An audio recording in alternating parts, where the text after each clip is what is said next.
और महाराष्ट्र में महाविकास अघाड़ी ने चुनाव की तारीखों के ऐलान के बाद ही अब कमर कस ली है। आज दिल्ली में कांग्रेस मुख्यालय में एक अहम बैठक होने वाली है। महाराष्ट्र में एमवी ने विधानसभा चुनाव के ऐलान के साथ ही सीट शेयरिंग फॉर्मूला तय कर लिया है।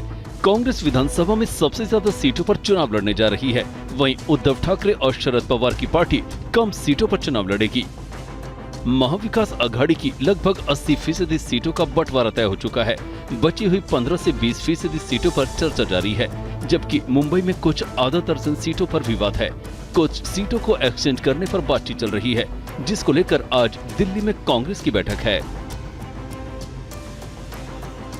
और आज जम्मू कश्मीर के सीएम पद की शपथ लेंगे उमर अब्दुल्ला। सुबह 11:30 बजे होगा शपथ ग्रहण समारोह।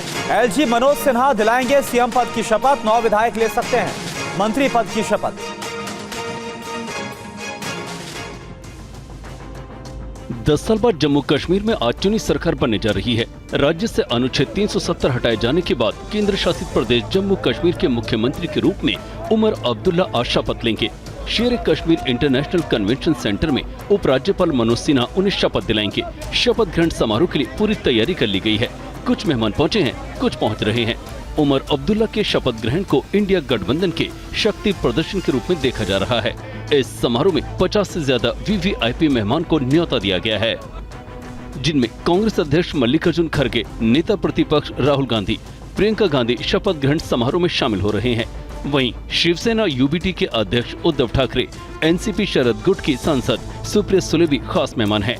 इस समारोह में पश्चिम बंगाल की मुख्यमंत्री ममता बनर्जी, समाजवादी पार्टी के अध्यक्ष अखिलेश यादव, आरजेडी अध्यक्ष लालू प्रसाद यादव भी खास मेहमान की सूची में है।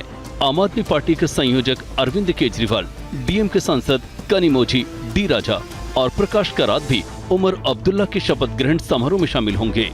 जम्मू कश्मीर पहुंचे अखिलेश यादव ने कहा है कि उमर अब्दुल्ला अपनी जिम्मेदारी बखूबी निभाएंगे। जो मुख्यमंत्री बनने जा रहे हैं उनको बहुत बहुत मुबारकबाद। मुझे उम्मीद है कि कश्मीर के लोगों के साथ, कश्मीर के जो भरोसे के साथ उन्हें जिम्मेदारी मिल रही है, वो जिम्मेदारी निभाएंगे और प्रदेश को और तरक्की और खुशहाली के रास्ते पे लेके जाएंगे। देश खुशहाल तभी होगा जब जम्मू कश्मीर साथ साथ चल करके खुशहाली के रास्ते पे जाएगा।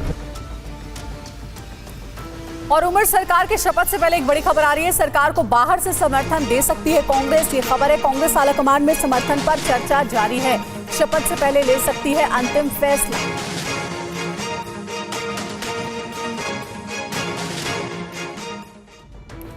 इधर बीजेपी ने राष्ट्रीय अध्यक्ष के चुनाव के लिए चुनाव कमेटी का गठन कर दिया है। बीजेपी ने सांसद डॉक्टर के लक्ष्मण को राष्ट्रीय चुनाव अधिकारी नियुक्त किया है।